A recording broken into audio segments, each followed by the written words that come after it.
Hey, everybody. Welcome back to the podcast. I'm thrilled to be here in Melrose Studios in New York City with an incredible guest, Leah McSweeney. You may know her from Real Housewives season 12, 13, her amazing clothing line, Married to the Mob, and some other really cool shit that she's working on. We're excited to be here. I'm excited to be here. Leah, welcome to the podcast. Thank you so much for having me. This is just another wonderful LinkedIn connection, which I was just talking about how much I love LinkedIn. Shout out LinkedIn. Shout out LinkedIn. Sponsor this podcast. Oh, man. Well, we have to go through Microsoft on that one. Does Microsoft own LinkedIn? They do own LinkedIn. I didn't know that. Okay. When did you decide to join LinkedIn? I've been on LinkedIn since like 2014. I just had, you know what? I've been distracted the last few years, and I think that I've always been a creative person and doing Married to the Mob and I published an art book, Futura's daughter Tabitha, who's an amazing writer and illustrator, and I was doing writing and I was always so creative, and definitely I think COVID and then being on the show, obviously as a whole giant of itself, and it's kind of you're in that.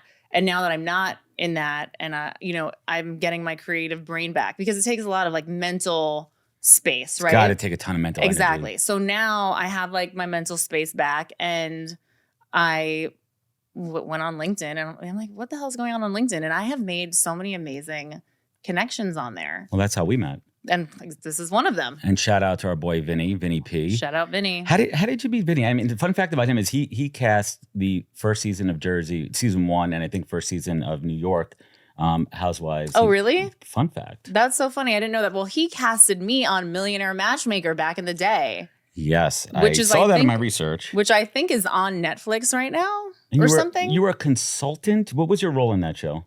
What do you mean? No, I was the millionairess looking for love. Oh, yes. And did you find love? No, I did, but the guy was very nice. He had a rice ball. He had a rice ball brand or something. He was very cute, very sweet. Will was his name. Very nice guy. Chemistry? You know what? I was not in the right place to really meet someone, I think. And then me and Kier's dad were we're going to try to get back together. That didn't work out either. That's a wrench in the works. I think I was a year sober at that point. So I was let me try to make things work with Rob, because, now I'm sober, and it didn't work. But well, let me ask you, let's talk about that show for a moment. I mean, obviously reality shows are a huge part of our universe. Yeah. Was there any hesitation back then on that first show of going on reality TV? It's a Pandora's box. They're going to open up your background. They're going to open up your past. Right. And you're on public display for anybody, and your family and your daughter and your ex are all going to be fair game. I mean, was there hesitation at that point? You know what? Yeah, definitely. They came to me a few times to do it. But also that show, it was a one show. It was one episode. So it's not that invasive. Right. So it wasn't it was fun to do that show. Yeah. That's cool. I like Patty. I mean, people were kind of dragging her back then, because she told me to leave my penis at home and that I have too much masculine energy, which I thought was hilarious. And I also thought she's probably right. But I'm attracted to that. I mean, you met my wife. I like strong women. The hottest. Yeah. So, but that was a cool experience, and I like Patty. I think she's a great person.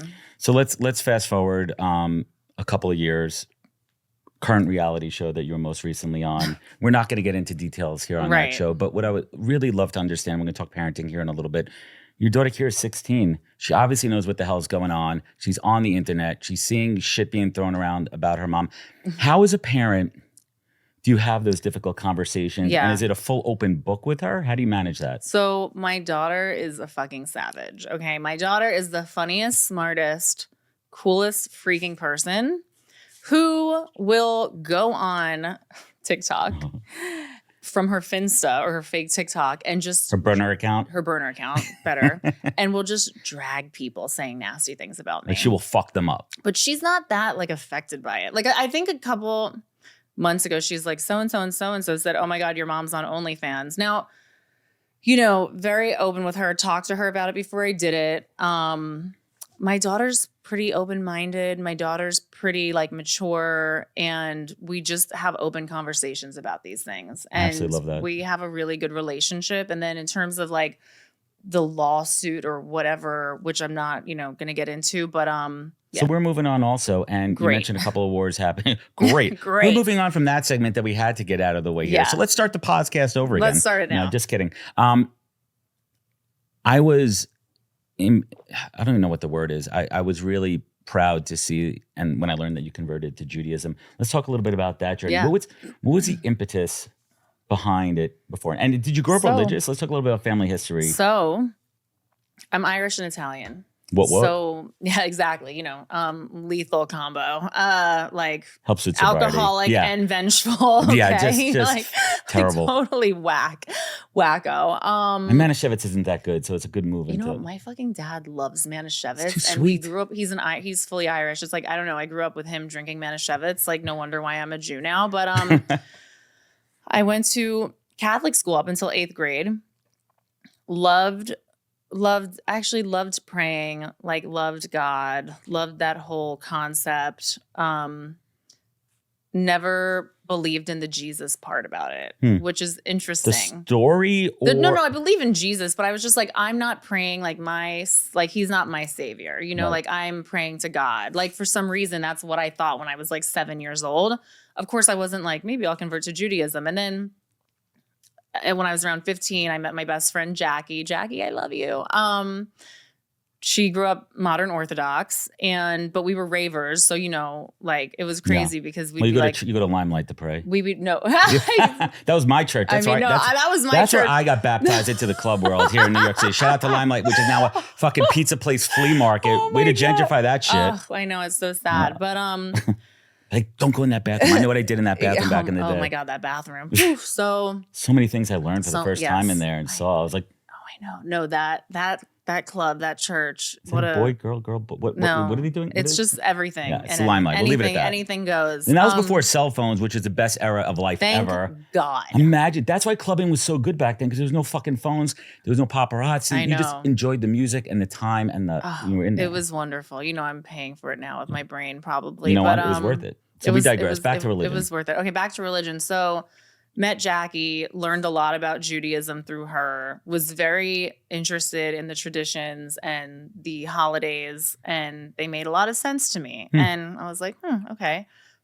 And then fast forward, started Married to the Mob, had business partners who were Jewish, was in the garment district with my office in the Empire State Building. A lot of Chabad rabbis were in the office all the time, and I would be talking to them. And this is like now when I got sober. So a lot about higher power and God and like leaning into that. And I was going to church a lot and kind of just going in and praying or whatever, but then started to like seek out other places for spirituality. And I started going to the Bhakti Center in the Lower East Side, which is also known for, as the Hare Krishnas, but the proper term is Bhakti. And I found the Bhagavad Gita and started reading that. And that's how I found the Bhakti Center and this monk, Rasanath, who I love, who's not a monk anymore. Shout out Rasanath. He's absolutely incredible. He demonked? He demonked, but he unmonked. But now he's teaching. He actually has a company called Upbuild, and he gets hired by a lot of different companies, and he implements the Bhagavad Gita aspect within the corporate world, all the culture, because he was working at Bank of America. He went to Cornell. He was working at Bank of America while living as a monk in the monastery. Did they have Wi-Fi there? How does that even operate? I don't know. But then, of course, it was crazy. But then, of course, he moved over to the monk world, and then he went back to, how do I merge both of these things? But I've met gurus and swamis through him, and it's an interesting world. Fast forward, I asked a rabbi to be my spiritual coach or guide or something. He said no, he couldn't do it. That's okay. Started reading a lot of books. Well, I want to pause there for a quick second. You were very close with the monks. Was there a path towards Buddhism, or what drew you more? So we're getting to that part of the story here, but did you feel a magnet towards Buddhism through that connection? It wasn't Buddhism though. It was Bhakti. It was Bhakti. Okay. Yeah. And I did feel a connection to it, and I still do, and also like whatever, I've read a lot about Buddhism and I think it's great. my mother, when I told her I was converting, she's like, I'm surprised you're not becoming a Buddhist. And I'm like, well, there's so many Jews that become Buddhists. So it's kind of like. It's a gateway religion. It is. So it kind of like also makes sense that I'm becoming a Jew. But I wrote an article for Tablet about the Women's March and the anti-Semitism in the Women's March. A ballsy move. I had a lot of friends who were close with those people. You know, I was branded like someone who was trying to like, you know, take down like some kind of women's empowerment thing, or I don't know. But that wasn't the angle you were going for. What? You weren't trying to take them down. Oh no, of course I was. Of course not. I was trying to bring to light the anti-Semitism, and you know, the DNC pulled out of the Women's March, and they were, you know, they went on The View and they went on this and that, and it was really interesting. And I felt a very close tie to Judaism, you know, through doing this as well. Like things kept, you know, piling up. And then I will say, which I've never really said this publicly anywhere, but I've become close with Barry Weiss at that time too.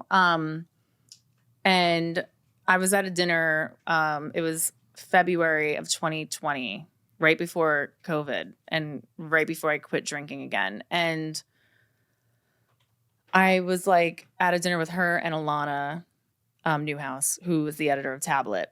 And I said, I'm converting. I'm doing this for real. And they both gave me their separate rabbis. And then I had to kind of pick which one. And that was really difficult because I loved both of them. But one was Orthodox and one was conservative. And I actually became closer with the Orthodox rabbi. But, it was really funny because he called me. I was in Arizona and he called me and was like, so why do you want to become a Jew? And I was like, yeah, I was about to say, let's get into the interview. I mean, I'm a recruiter by trade, so I'm very curious about the interview process that goes into conversion. Because I assume that when you go through this process, they want to know the why. Yeah. And it sounds like you had it up here, yeah, but you couldn't get it out here. So yeah, it's hard. Well, sometimes it's hard for me. I feel like I'm not the best with articulating myself sometimes. Doing pretty good. But thank you. But he called me. He said, now I was like intimidated. I'm like, this is an Orthodox rabbi. I have tattoos and I've been naked on TV. And I have a brand called Married to the Mob. And, you know, oh my God, they'll never accept me. Out the wazoo. Out the wazoo. Yeah. He knew that I was like stumped. He's like, well, let me start by saying I did some research on you. And I was like, oh fuck. Oh no. He's like, and I saw that you said that you want Little Kim to play you in a if they ever made a movie about you. He said, well, I want Kendrick Lamar to play me. And it was kismet, as we like to say. It was kismet, as we like to say. Bashert. Okay, it was Bashert. So I was like, I love you. And I became very close with him and, you know, spent holidays with him and his family and went to his synagogue a few times. But I was like, if I convert this way, I'm not doing it authentically because I'm not going to keep Shabbat the way that they're going to. And I'm not going to eat kosher the way they're going to. Yes, I gave up pork. Yes, I gave up social media on Shabbat. But I'll convert. I don't think I could do that. No, you can. Put the phone down. Do you give up anything? No. Whatever. No. Whatever. It's all about, you know, it's in your heart. It is. It's about intention, right? Intention, right? Right. And so when someone told me at a dinner once, like, you know, and I was like, what am I going to do? I can't not be on my phone because my daughter's out late and I need to talk to her. And, you know, and they're like, present. It makes you in the moment, right? That's the point of Shabbat.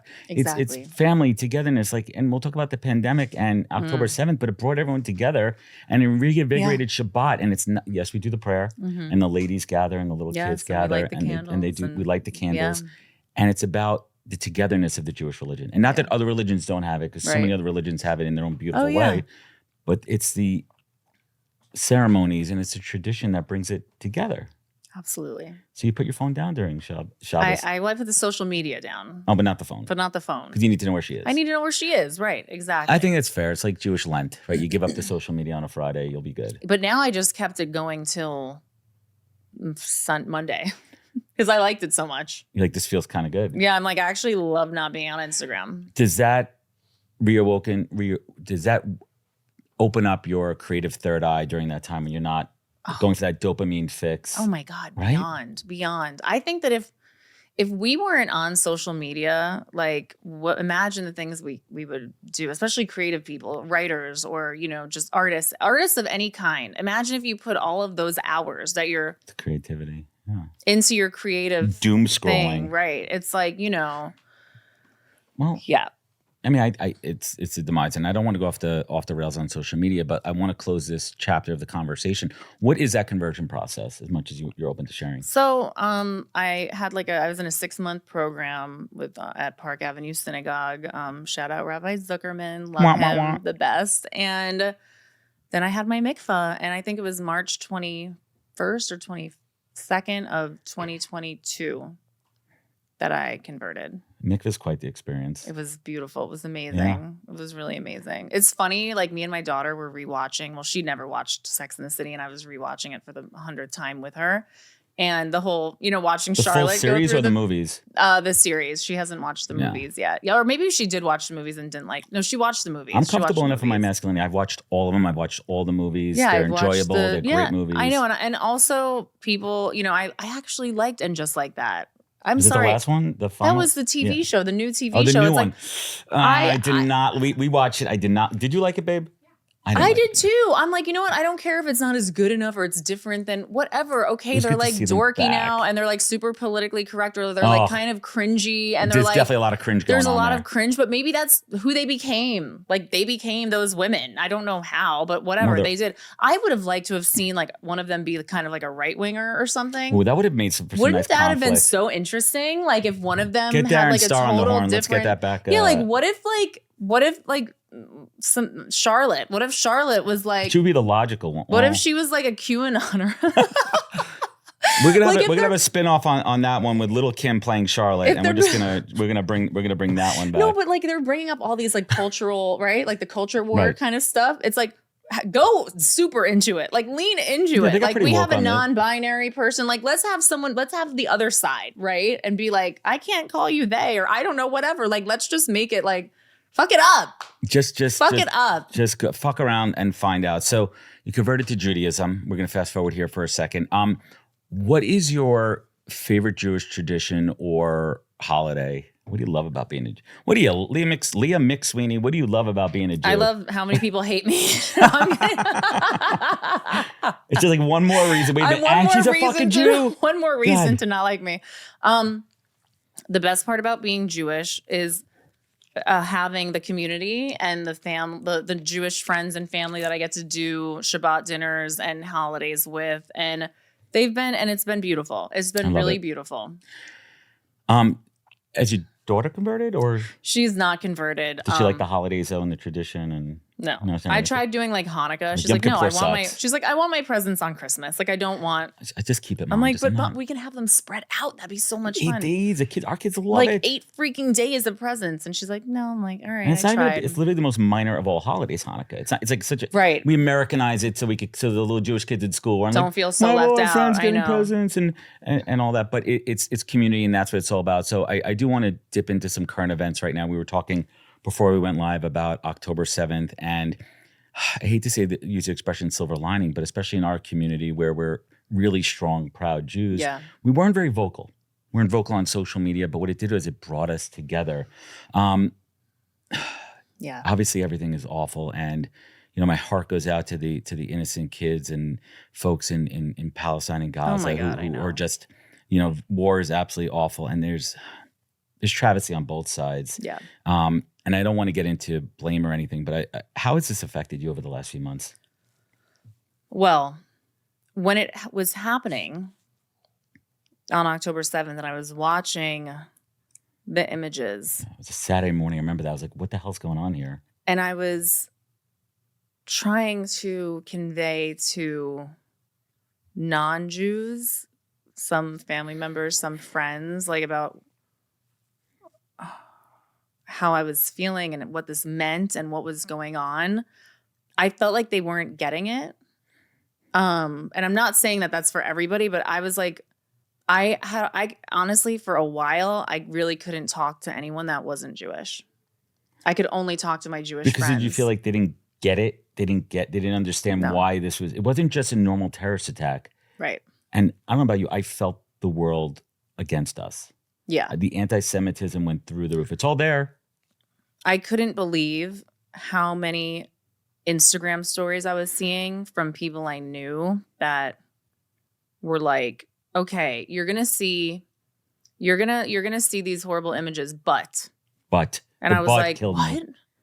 Like, I thought you were like down for like women. Like, I thought you were like down for like peace, or like I thought you were down for, you know, like liberal causes or whatever. And it's just this, it's become this thing where it's like oppressed, oppressor, that's it, there's no other thing. And it's like, you know, it's very difficult. And of course I have, you know, I went to dinner with a friend who, you know, and I was very vocal about it, and I lost tons of Instagram followers, not like same. I give a shit, and it's okay, you know, but also like I was trying to also hear the other people and like hear like what they're thinking also. And I try to be open-minded and stuff, but there's some things where I'm like, you have to say There's this a hard line unequivocally. against Like terror, this like is hard exactly line. like, this is Hamas like is bad. Hamas is bad. There's like, no Hamas ifs, ands, or buts about it. Like no they're matter terrorists. what. They're awful. Like no matter what, like no one, this was not like provoked. Like you can't say this was provoked, you know, like, so it definitely, and it's just not an easy conversation to have.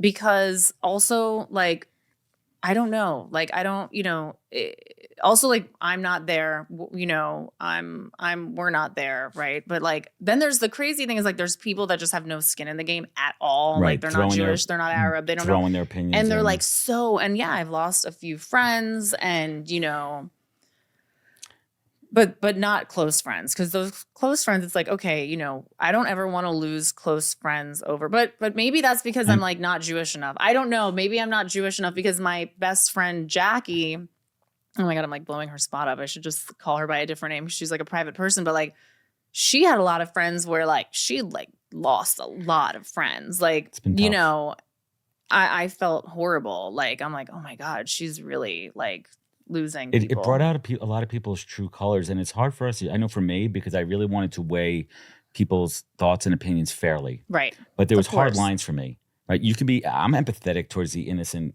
you know, on all sides. Obviously. But I'm like, queers for Palestine. I'm like, yeah, you go to fucking Palestine. See how fast you get thrown off a roof. No, that the queers for Palestine stuff, it just doesn't.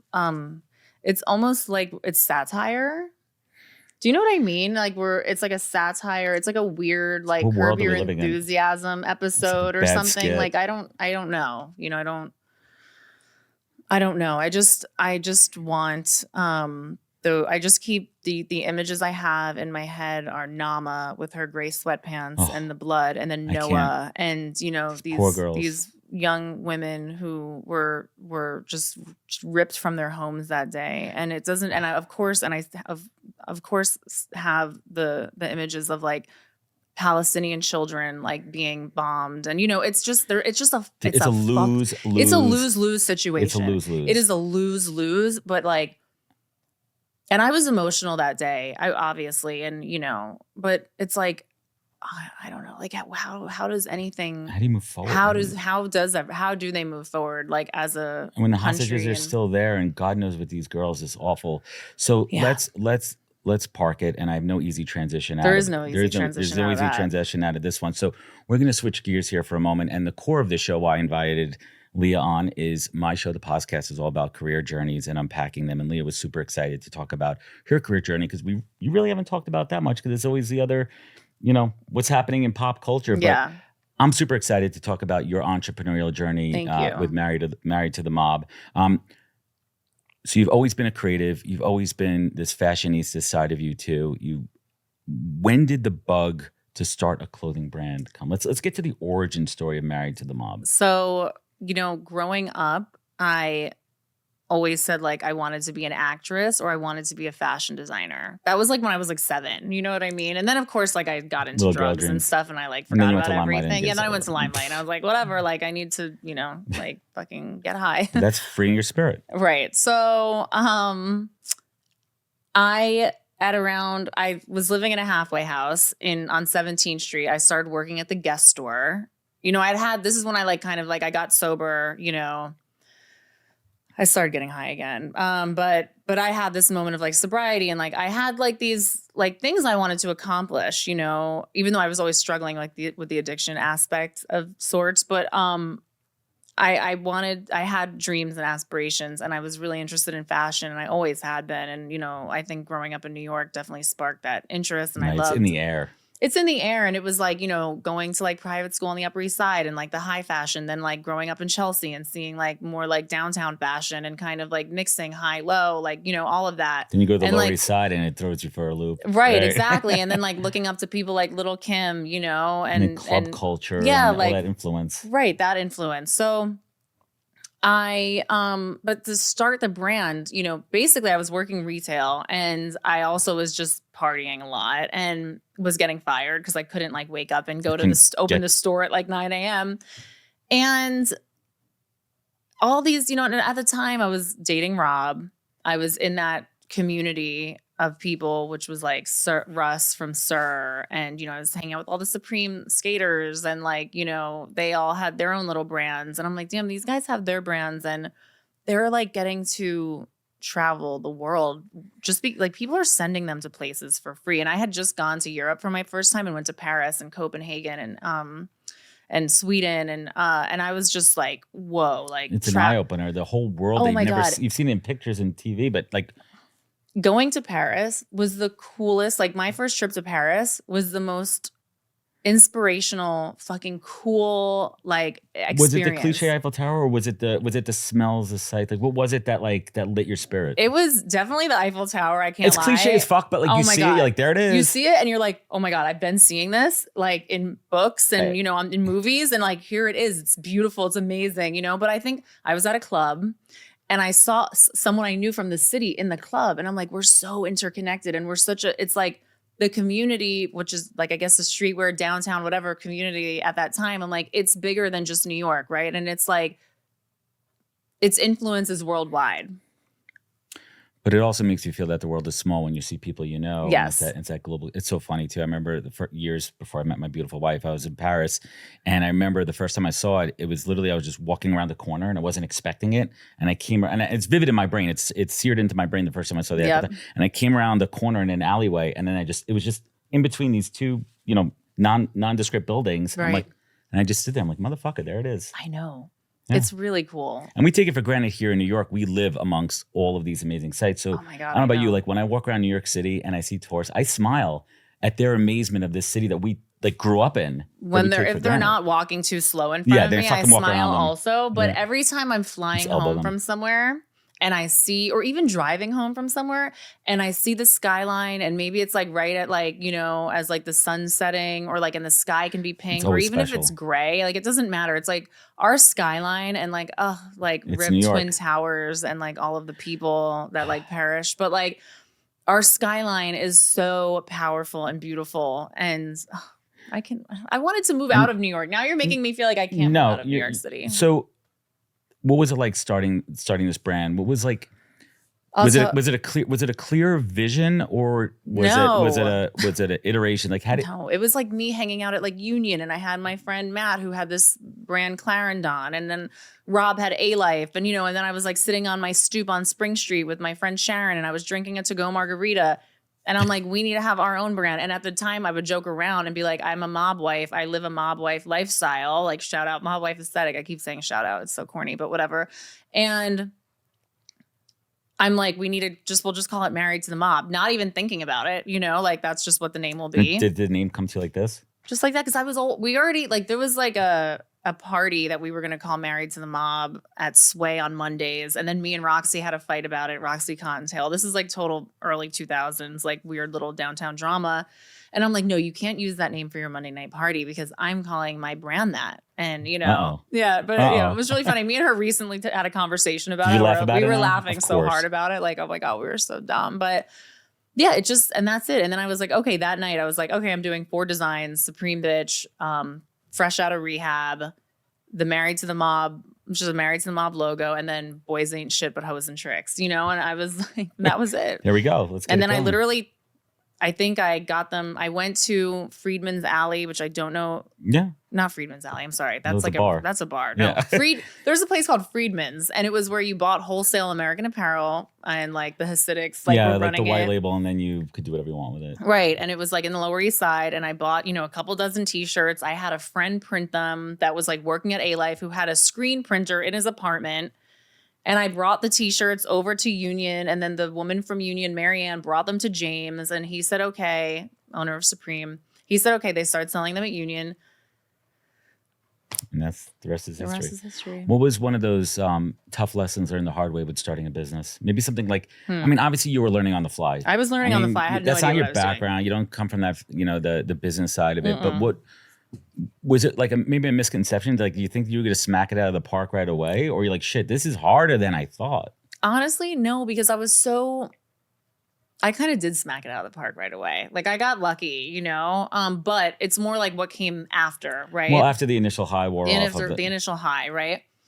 But I just didn't I'm like, I don't know if it was like my, some parts of my personality that like cause issues for me also are like the best parts that like help me. Let's pause on that for a second. What are those parts that you think are, a hindrance, but they really are your superpowers? Right. So I bet we have more in common than you think. It's interesting because, I got diagnosed with bipolar 2 disorder when I was 30, which I'm still, whatever, it's fine. I don't like to be like, I have bipolar 2, but I do, anyway. I don't love labels, but I read an article about like entrepreneurs and like bipolar 2 disorder, because there's this like obsessive, like I have obsessive thinking, and I have the obsessive thinking can really like help you and it can really hurt you sometimes. So the obsessive thinking and like the just dog with a bone kind of thing really helped. And I just didn't think twice about when there was a problem or when there was this, we'll fix it, we'll do this. I mean, I have literally I got a call about like a printer that was like supposedly like not actually printing my stuff. And I got like a anonymous phone call that like my stuff was actually in a warehouse in Jersey. It wasn't in Queens, and I had to go pick it up, and I had to get a freaking U-Haul truck and get all this stuff and then park it and then drive it upstate. I mean, it's like the things I've done with this brand to keep it going are insane, and only a crazy person would do it. But those are the superpowers. Those are the drive. superpowers. And that is, from my experience, the entrepreneur's secret sauce. Yeah. Right? Because it takes a certain breed. And listen, I give everybody credit who goes out there and tries this shit.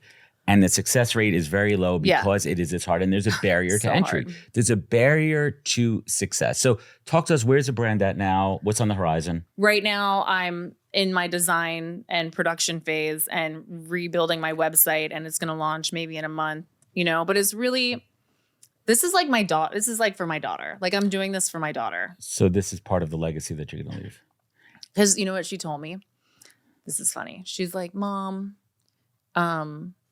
I was like researching your brand and I found a Reddit page, and all these people were saying like your brand used to be so cool and like they don't know what happened to it. And I'm like, honey, when you've had a brand for 20 years, it's really hard to keep it cool like every single day for 365 days a year for 20 years. Like you're going to have ebbs and flows. And like some people, I still own 100% of my IP. Like I could do whatever the fuck I want with my brand, So and when she said that though, like, of course it doesn't hurt my ego, because it's like, I have learned to really kind of not have an ego. Not all, I mean, of course I have one, but when it comes to certain things, when it comes to Married to the Mob, there's nothing that anyone could say that would ever hurt me. Cause it's like, bitch, baby. You try it. Yeah, go for it's it. like, Step you into try my it, arena. honey. You try like, that. You try it. The critic is never the one in the arena, Leah. Never. They're never the one. They're always on the fucking sidelines. They're on Reddit, right? Like, exactly. So fucking trolls are just sitting there. Why don't you try launching a brand? Yeah. So, and keeping it going, and still, I mean, I'm still like making money from Married to the Mob. It's crazy, So there's all different ways to do business, right? But now I am really, there's people, people are making like millions and millions of dollars doing private label, and you never know it, right? But of course, that's not my business, and that's not what I'm interested in doing. It's not the only thing I'm interested in doing. And I love creating and telling stories with my brand, right? So like now there's a new story to tell. And what is that story? You're gonna have to wait and see. Uh-oh, teaser element here. Well, I want to wrap up the conversation on entrepreneurship though. What from a business owner perspective, what's keeping you up at night? I sleep pretty well. Yeah. I really do. Sobriety helps with that, right? Sobriety helps. Sobriety is clear amazing. Mind, clear head. It's like, I really try to stay in like the only thing I have to do is like not drink or get high and make sure my daughter's good. And like everything else will fall into place. It doesn't really matter. It doesn't matter. It's like I just don't like my identity and my ego isn't wrapped up in success anymore, which was like, and I definitely did learn that from being on TV, because if you let that, you will freaking be crushed. How hard was it to separate that? So hard. I mean, I can't even imagine. So painful. Because people, the expression "don't get too close, don't fly too close to the sun," you're Right. going to get burned. It's true. I mean, listen, I'm a podcaster. I would be lying to you if I don't want more eyeballs on the show, more listeners too. Yeah. But with that comes, responsibility, accountability, and you're in the limelight, Right. and your life is going to be exposed. So there's definitely a balance here. I want to switch gears and talk a little bit. Well, first of all, kudos to you for launching the brand and keeping that going. Thank you. It's absolutely awesome, and I know how hard it is. Thanks. And it's work, and it's real work to keep that shit going. I want to switch gears, and I do want to talk about sobriety, and I want to talk about accountability. Yeah. Quick clarification, just for everyone out there: fully sober or like California sober? I'm fully sober. Good for you. Nothing. No. Caffeine, coffee? Oh, yeah. Okay. Oh, yeah.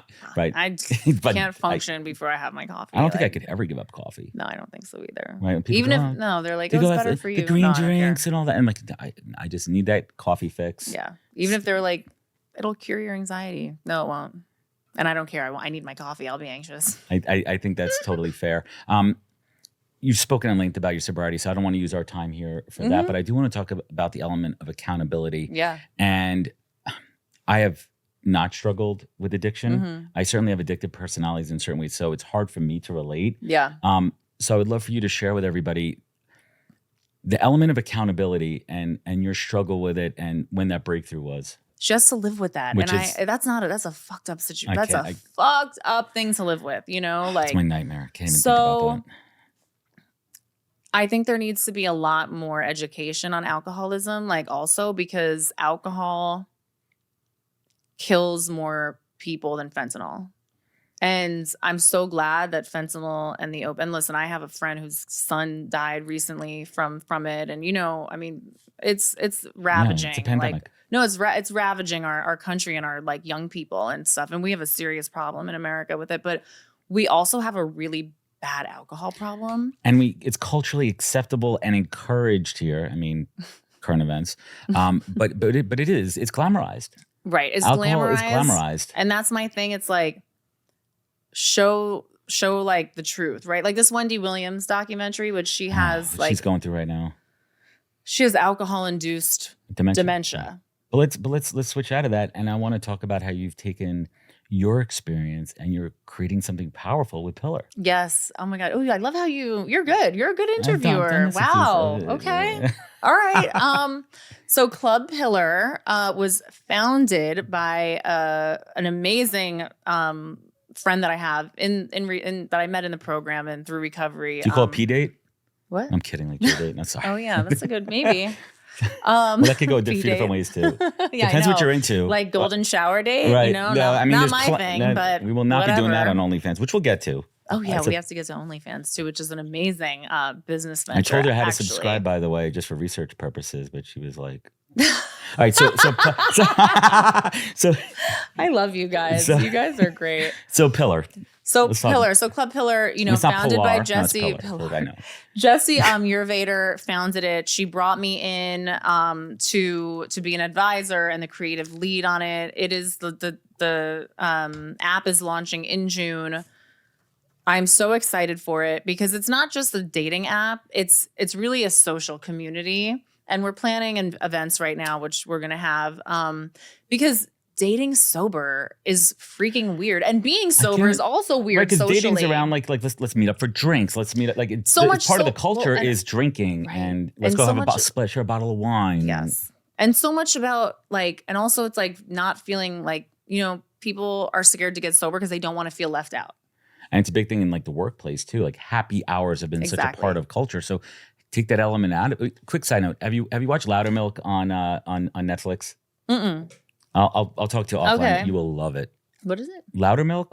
Oh wait, is it about a guy that runs? He runs an AA group. Oh my God, it's Burger from Office Space. Yes. Okay, so someone told me to watch that. You'll love it. Okay. We are halfway through season 2. Shout out. I'm gonna watch it. Yeah. Shout out Loudermilk. Shout out Loudermilk. Shout out everything. Shout out Loudermilk. Shout out Burger. Just kidding. So where is the app right now? What stage? We're launching in June. The app will be up and running in June. Can I invest in it still? Yeah. I feel like it's going to be awesome. It's going to be. It's going to be huge. There's such. I'll send you the investor deck.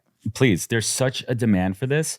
And I think that there's so many people, aside from folks who battle addiction, there's just folks who don't even fucking want to drink. Exactly. And they're like, I don't want to feel like I have to go on all these dates and every night of the week, now I have to have a drink. Now I have to have a drink because what else am I going to do? How do you break the ice? How do you feel comfortable on a date? So, well, let's ask some pro tips here.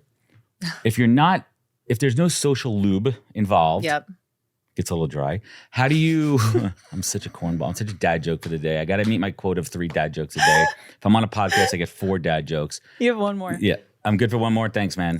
He's my Chris. Shout out to my producer, Chris Mueller. Shout out to Chris Mueller. Chris Mueller in the house with his. Look at that hair, man. What the fuck is going on with that hair? It's fluffy. Are you out of money? Like, do you need me to buy you a haircut, bro? He's been with me for 4 years. He's traveled with me. He's my sidekick. I bother my boyfriend about his hair all the time. Is he in the tribe? He's in the tribe. He's in the tribe. What are the benefits of dating a Jewish guy?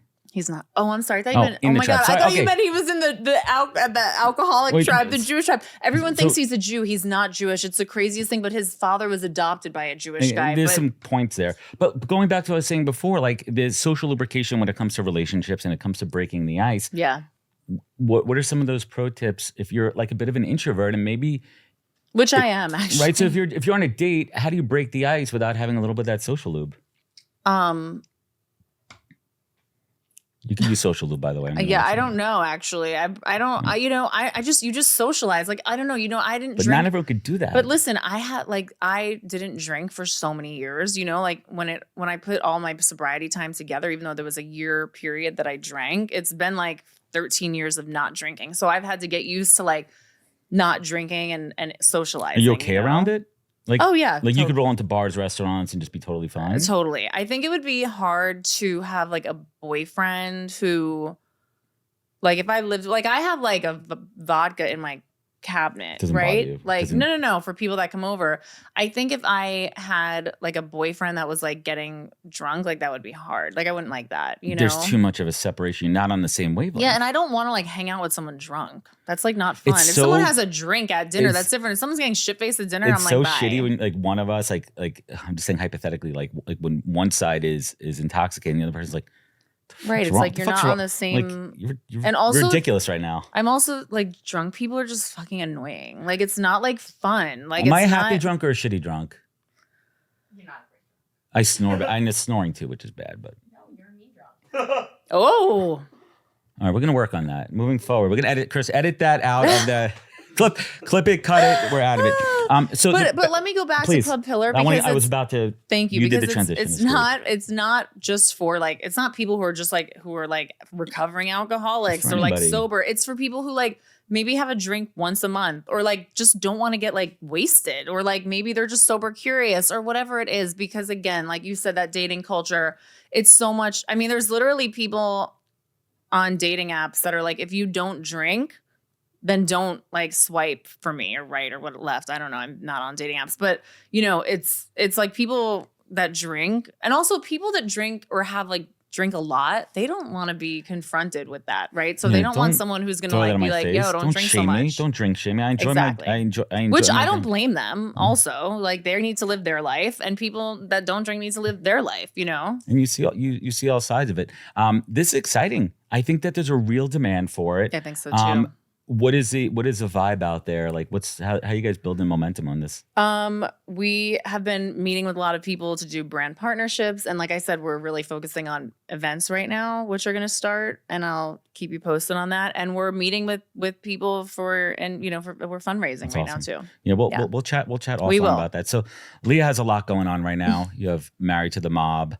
You have Pillar going on right now. Talk to us about your friendship with Drea De Matteo from The Sopranos. Oh my God, and right now, if I have the video up, I'm going to cue up this picture of you and her in this lingerie, kind of like with your back turned over there. I was like, yeah, that's a good. Thank stuff. God for Photoshop because my ass isn't that big. Just kidding. I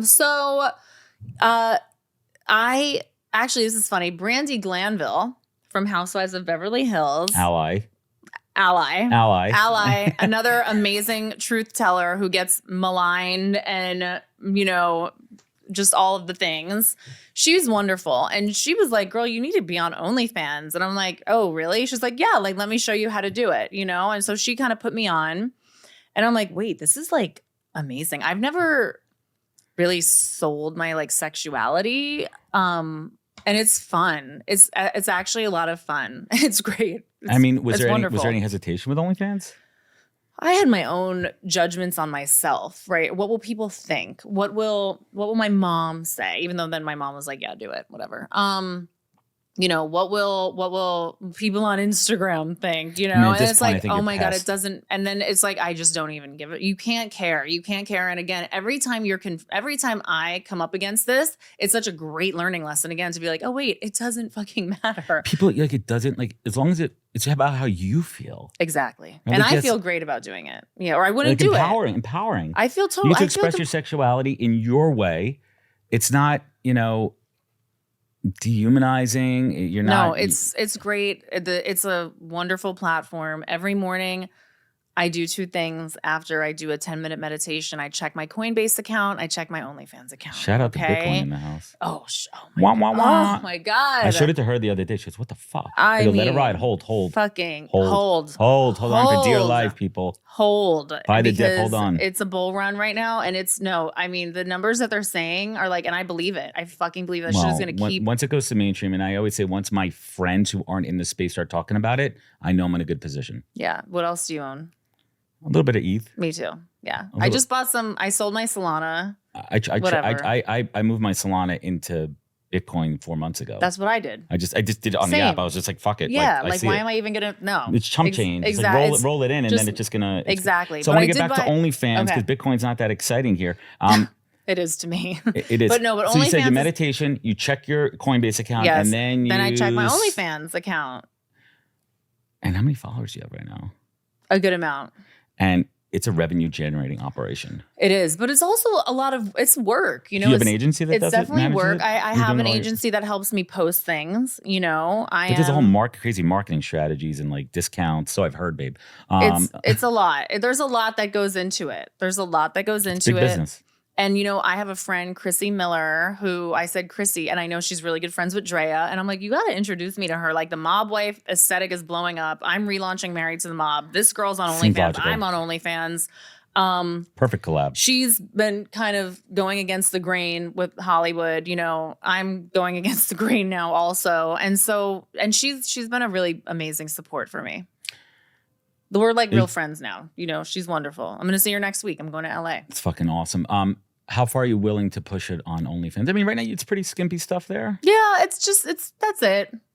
Yeah, I'm not really interested in showing badge or showing, you know? Yeah, just like kind of, and also it's classy sexuality. It's classy sexuality, and also like it's also a great place for porn stars and you know, like, and I capitalism. It's wonderful. You got it. Make some money off it. It's like, why not? You know, why the fuck not? I've always been the kind of feminist where I've been pro sex worker and pro hoe and all those things, and I'm like pro fucking strippers. Like, get it? Like, I do not judge those women. They are fucking smart. They're putting themselves through law school. Right. Like, fuck everyone. Shake what your mama gave you. Work with it, right? Oh my God. Like, if you don't have a problem doing it, then no one else should. Right. You know? As long as we're not talking about sex trafficking and it's your decision and you can make it like you cut that shit out of it and you're doing it for the right reasons. I am all for female empowerment and the ability, and I've seen the numbers that these ladies and men have made on there. It's crazy. Like, it's your business. By the way, do you know how much? Do you know the fun fact of how much money the founder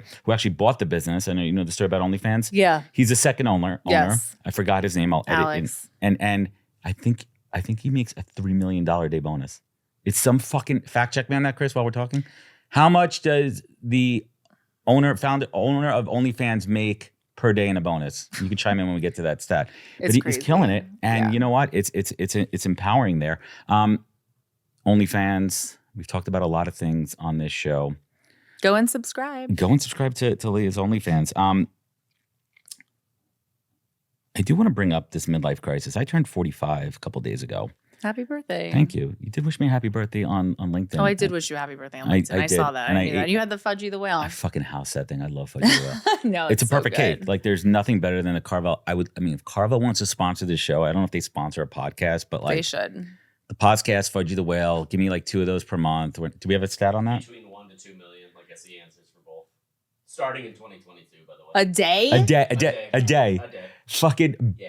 It was more than, it was like more than. Sex sells. This guy is just, he might be the smartest. What economic crisis? Yeah.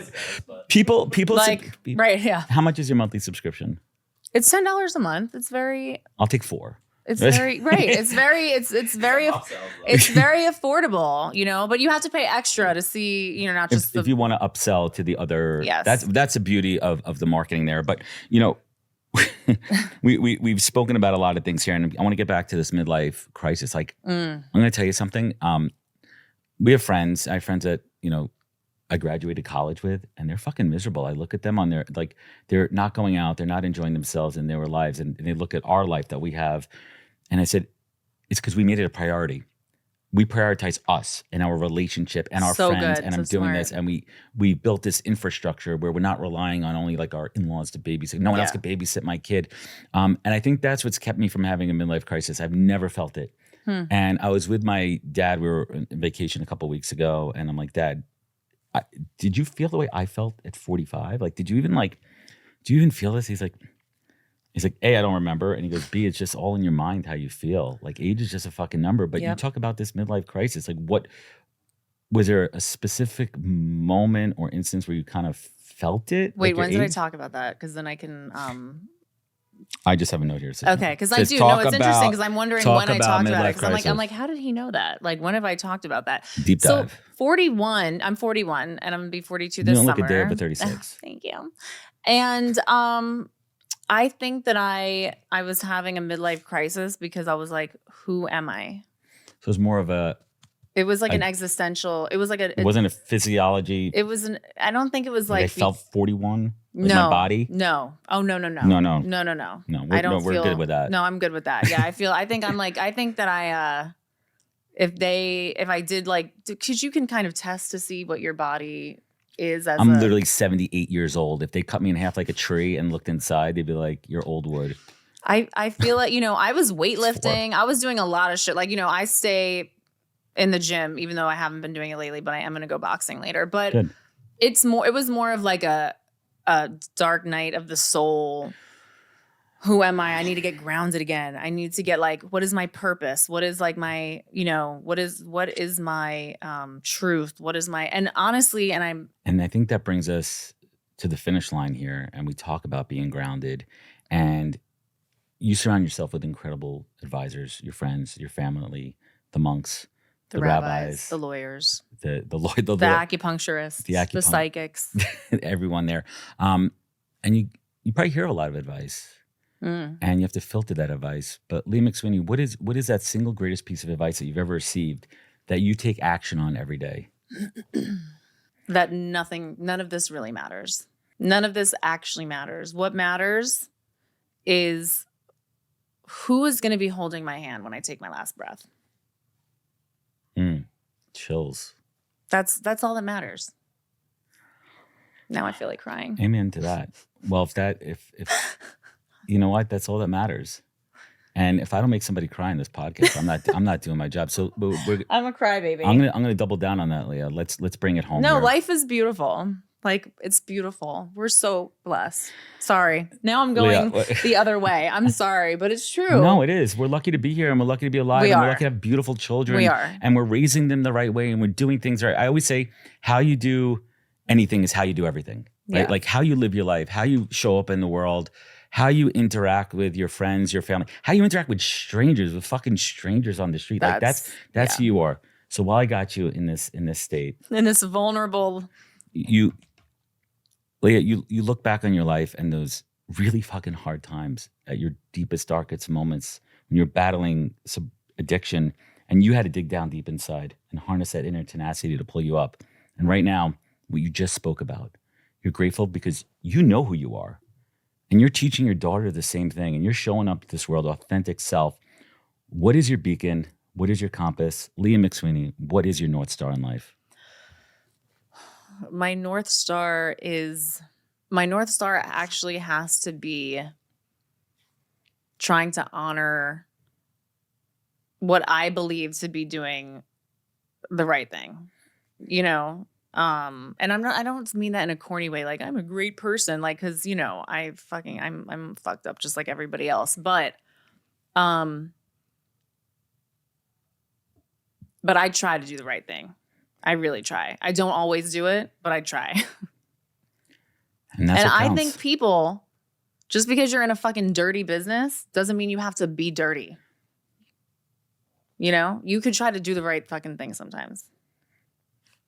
Short and sweet. What is I'm going to throw a curveball out here. What is your word of power? Tomorrow.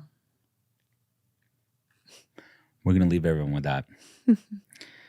Leah McSweeney, I want to thank you so much. I want to thank you so much for showing up and being your true, authentic self and giving your all, being open, honest, and raw. This isn't the first time we met because we met on TV, and that's when we first found you. And I was like, she's interesting. She's awesome. There's so many layers there. So to have this opportunity, shout out to Vinny P for Thanks, in Vinny the house P. for hooking this up here. I want to thank you so much for joining me. Where could folks find you? Check out Married to the Mob. Where else could they find you? And I'm going to link it up in the comments. You'll see it right here on the bottom of the screen. Yeah, like, you know, at Leah Mob on Instagram, OnlyFans at Leah McSweeney, or maybe it's at Leah Mob, actually. I don't know. One of those. I can't remember. We'll link it up. Yeah. Thank you for having me. Really appreciate it. Amazing interviewer. Thank you. Amazing podcast. I appreciate that so much. And everyone out there, you know how to find out more at thepozcast.com. Follow us on all the social media channels. Remember, be good to yourself, be better to others, and catch us next week for another great episode of The Pozcast. Take care, everybody.